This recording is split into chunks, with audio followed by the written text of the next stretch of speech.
case。係啊，好，咁我哋講下其實都想同大家講翻啲按揭資訊嘅。係啦，咁我哋就嗱，其實咧喺上一次咧，我哋都同大家分享過一啲按揭嘅情況啦。咁或者我講下最近銀行喺嗰個按揭取態先啦。咁而家嚟緊都去到而家5月啦，即係 Q2 啦，係嘛 ？Q2 嘅中段啦，係咪先？咁其實銀行嘅取態都係完全積極嘅。咁而嗰個拆息嚟講咧，頭先我之前上2集都有講過，而家有一個定息2厘73頭3年，跟住就去翻 P 價1.75嘅。咁其實而家個定息咧就客人更加多選擇嘅，因為點解咧？嗱，你睇翻我頭先嗰張 slide 啦。而家譬如話你睇翻咧，銀行隔夜拆息一個月咧，即係銀行嗰個一 HIBOR 咧係2.77嘅啫。係啊，咁相對嚟講，你定息2厘73咧，你仲平過個拆息。咁所以同埋而家好多都會用翻個 cap rate，即係3.25厘嗰個。咁所以客人會覺得，咦？咁如果係嘅話，我咪用翻2.73厘咯。學你話齋2厘幾抵供啊，係咪先？咁仲有另外一樣嘢就係咧，而家銀行嘅取態咧係個現金回贈係多咗啦。咁譬如話，可能你而家睇翻咧，以前我哋上2集嚟講咧，現金回贈可能都係去到0.5啊、0.8啊，或者更進取係1嘅啫。但係而家最近銀行咧呢一季開始咧，係現金回贈咧，有某啲客人咧已經可以批翻1或以上，有啲去到1.2或者1.3% 現金回贈。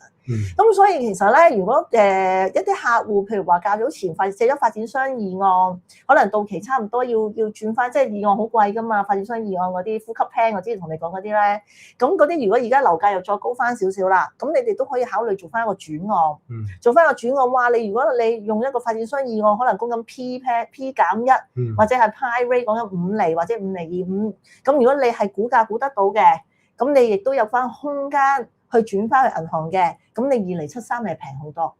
係啦，或者可能有啲客人想要套現嘅。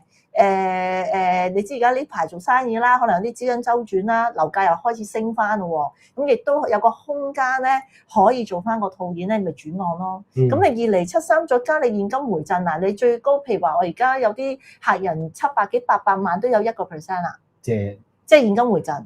係啦，借700幾至800萬都有1% 回贈，咁有啲可能過千嘅已經可能去到1.1、1.2添啦。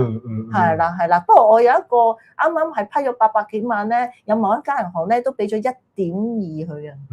係啊，所以係 case by case， 睇翻嗰間銀行嗰期想唔想做生意。係啦，或者你本身自己個 background 係咪可以符合到？咁所以我覺得咧，如果真係想轉案嘅客戶啊，都唔好錯過今次嘅機會。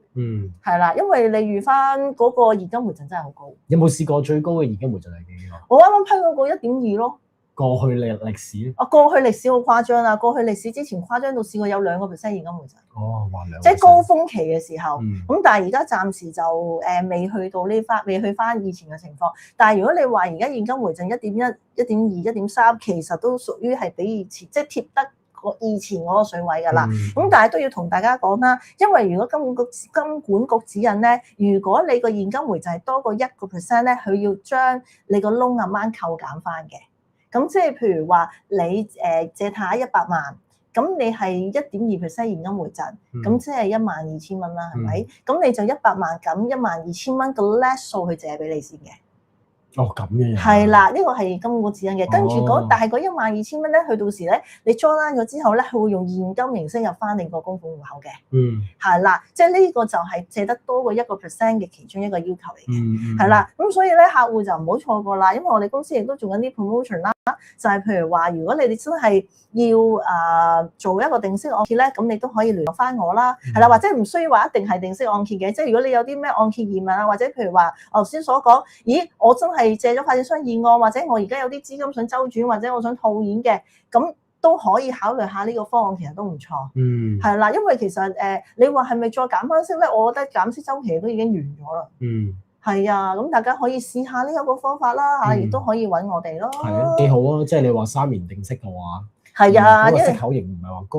係啊，即係而家樓價亦都好翻啲啦。係啦，即係樓價升翻，因為之前最大問題就係有好多客人都想做一啲加按嘅動作，但係奈何就係個估價唔到。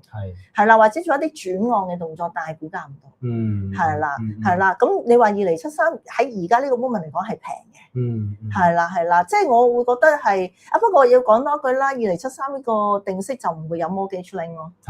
係啦，呢個就唔會有 mortgage link 咯。咁所以大家可以有咩按揭查詢啊，或者係想做轉按啊，或者做估價都可以聯絡我嘅。好啦，咁啊，今日時間差唔多啦。係啦，差唔多1個鐘頭啦。係啊。咁所以有啲咩嘢嘅查